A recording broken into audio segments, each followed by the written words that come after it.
Assalamualaikum warahmatullahi wabarakatuh. Perkenalkan, nama saya Nova Arianti dari Prodi Hukum Keluarga Islam semester 4 dengan NIM 182620575. Sebelumnya yang saya hormati Ibu Sri Ika Mulia selaku dosen pada mata pelajaran Hukum Perdata. Maksud dari video ini adalah ingin membuat tugas ujian akhir semester. Selanjutnya saya ingin menjelaskan sedikit materi-materi yang telah dipelajari sebelumnya. Yang pertama yaitu pengantar hukum. Latar belakang hukum pengantar perkara adalah pada dasarnya kehidupan antara seseorang itu didasarkan pada adanya suatu hubungan, baik hubungan atas suatu kebendaan atau hubungan yang lain. Kemudian hukum perdata adalah hukum yang mengatur hak dan kepentingan antar individu dalam masyarakat. Hukum perdata dikenal sebagai ketentuan yang mengatur hak dan kewajiban individu dengan badan hukum. Untuk pertama kalinya, istilah hukum perdata dikenal di Indonesia dalam bahasa Belanda, yakni Burgerlijk Recht. Bagian-bagian hukum perdata ada 4, yaitu buku 1, buku 2, dan buku 4. Buku 3 dan buku 4. Kemudian ada 3 pasal, yakni pasal 570, pasal 1320, pasal 1338. Sejarah hukum perdata di Indonesia ini masih berhubungan dengan sejarah perdata di Eropa. Kemudian materi yang kedua yaitu hukum orang. Latar belakang dari materi ini adalah hukum yang memuat tentang peraturan-peraturan tentang diri manusia sebagai subjek dalam hukum. Peraturan perihal kecakapan untuk bertindak sendiri untuk melaksanakan halnya itu. Hukum yang mengatur tentang peraturan tentang diri manusia sebagai subjek dalam hukum, peraturan perihal kecakapan untuk memiliki hak-hak kecakapan untuk bertindak sendiri untuk melaksanakan haknya itu. Yang ketiga adalah hukum perkawinan. Latar belakang hukum perkawinan ini ialah manusia tidak bisa hidup sendiri atau tanpa bantuan orang lain. Perkawinan dilaksanakan bukan semata-mata ikatan batin manusia sesuai dengan rumusan lain. Pengertian sebagaimana diatur dalam pasal 1 Undang-Undang Nomor 1 Tahun 1974 tentang perkawinan. Perkawinan adalah ikatan lahir dan batin antara pria dan wanita sebagai suami istri dengan tujuan membentuk rumah tangga. Adapun syarat-syarat untuk melangsungkan perkawinan. Yang pertama, adanya persetujuan antara kedua calon mempelai, terdapat dalam pasal 6 ayat 1. Yang kedua, izin kedua orang tua bagi calon mempelai yang belum berusia 21 tahun. Dalam pasal 1, 2, 3, 4, 5, dan 6. Yang ketiga, usia calon mempelai pria berusia 19 tahun, mempelai wanita 16 tahun dalam pasal 7 ayat 1. Yang keempat, antara calon mempelai pria dan wanita tidak ada hubungan darah atau pasal 8. Yang kelima, tidak berada dalam ikatan perkawinan dengan pihak lain. Yang keenam, bagi suami istri yang bercerai lalu kawin lagi satu sama lain dan bercerai lagi untuk kedua kalinya, agama dan kepercayaan mereka tidak melarang mereka untuk berkawin lagi 3 kalinya. Dalam pasal 10. Yang ketujuh, tidak berada dalam waktu tunggu bagi calon mempelai wanita yang janda. Kemudian materi yang keempat tentang hukum keluarga. Keluarga dipahami sebagai kelompok primer yang terdiri dari 2 atau lebih orang yang mempunyai jaringan interaksi interpersonal, hubungan darah, hubungan perkawinan, dan adopsi. Definisi tersebut menunjukkan bahwa keluarga mensyaratkan adanya hubungan perkawinan, hubungan darah, maupun adopsi sebagai pengikat. Lanjut yang materi kelima yaitu tentang hak warisan. Hukum waris merupakan salah satu bagian dari hukum perdata secara keseluruhan dan merupakan bagian terkecil dari hukum kekeluargaan. Hukum waris ini sangat erat kaitannya dengan ruang lingkup kehidupan manusia. Dasar hukum pembagian waris di Indonesia secara umum, jika ayah meninggal untuk semua warga negara Indonesia, diatur dalam Undang-Undang Nomor 1 Tahun 1974 perihal perkawinan. Undang-undang ini mengatur masalah warisan dan ketentuan tentang harta bersama dalam sebuah perkawinan antara suami istri.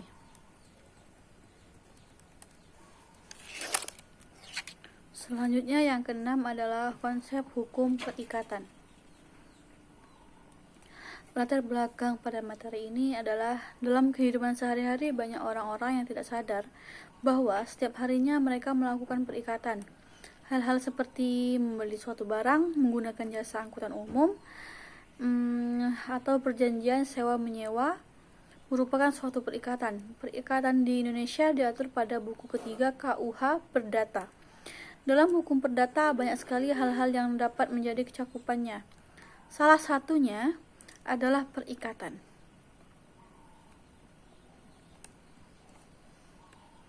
Dalam pengetahuan hukum perdata, perikatan diartikan sebagai hubungan hukum yang terjadi di antara dua orang atau lebih yang terletak dalam lapangan harta kekayaan, di mana pihak yang satu berhak atas prestasi dan pihak lainnya wajib memenuhi prestasi itu.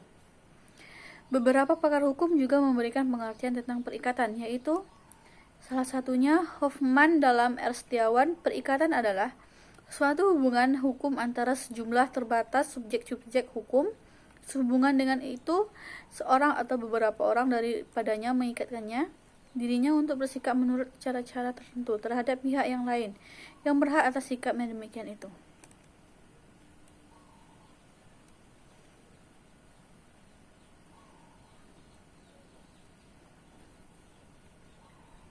Kegiatan perdagangan adalah masuk dalam aspek hukum perdata dan sumbernya diatur dalam buku 3 KUH Perdata.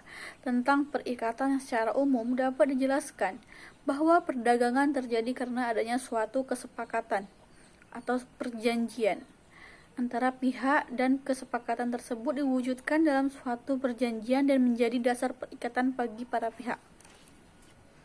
Materi yang ketujuh adalah wanprestasi atau keadaan yang tidak berprestasi. Latar belakang dalam materi ini adalah di dalam hukum ini semua orang dapat melakukan perikatan yang bersumber dari perjanjian. Perjanjian ini dalam bentuk apapun atau bagaimanapun, baik itu yang diatur dalam undang-undang ataupun tidak. Wanprestasi ini adalah tidak memenuhi atau lalai melaksanakan kewajiban sebagaimana yang ditentukan dalam perjanjian yang dibuat antara kreditur dengan debitur. Wanprestasi atau tidak dipenuhinya janji dapat terjadi baik karena disengaja maupun tidak disengaja. Seorang debitur dikatakan lalai apabila ia tidak memenuhi kewajibannya atau terlambat memenuhinya. Tetapi tidak seperti yang telah diperjanjikan. Wanprestasi terdapat dalam pasal 1243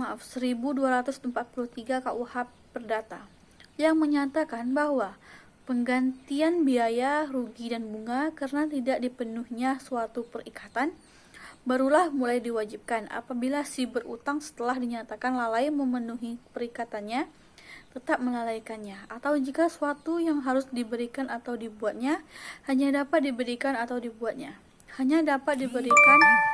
dibuat dalam tenggang waktu yang telah dilampaukannya. Kata lain, wanprestasi juga dapat diartikan suatu perbuatan ingkar janji yang dilakukan oleh salah satu pihak yang tidak melaksanakan isi perjanjian, ataupun melaksanakan tetapi terlambat atau melakukan apa yang sesungguhnya tidak boleh dilakukan. Terdapat beberapa pandangan menurut ahli tentang pengertian wanprestasi. Di antaranya salah satu Dr. Wirjono Projodikoro. Wanprestasi adalah ketiadaan suatu prestasi di dalam hukum perjanjian, berarti suatu hal yang harus dilakukan sebagai isi dari suatu perjanjian.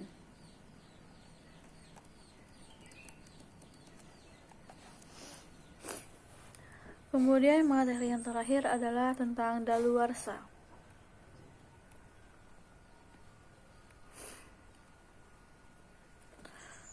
Mengenai tentang tingkah laku yang dilakukan oleh manusia yang salah satunya berhubungan dengan namanya perikatan dan daluarsa yang terdapat dalam kitab Undang-Undang Hukum Perdata atau yang sering disebut dengan BW.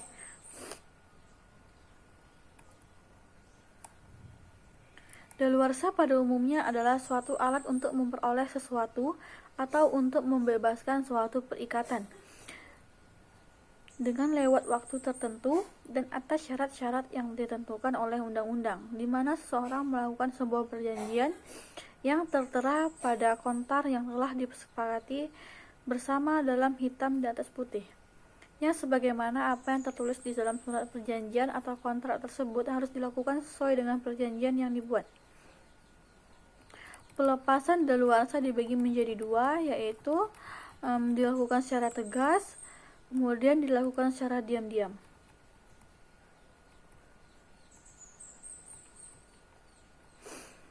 Seseorang yang dengan itikat baik memperoleh atau mendapatkan suatu benda, tidak bergerak, bunga, dan sebagainya, memiliki benda salam di 30 tahun tanpa ada pihak yang lain mengganggu kenikmatannya, maka ia adalah pemilik sah atas barang-barang tanpa harus menunjukkan alas haknya, yang sesuai dengan pasal 1963 KUHP Perdata. Sekian dari saya, mohon maaf jika ada kesalahan. Wabillahi taufiq wal hidayah. Wassalamualaikum warahmatullahi wabarakatuh.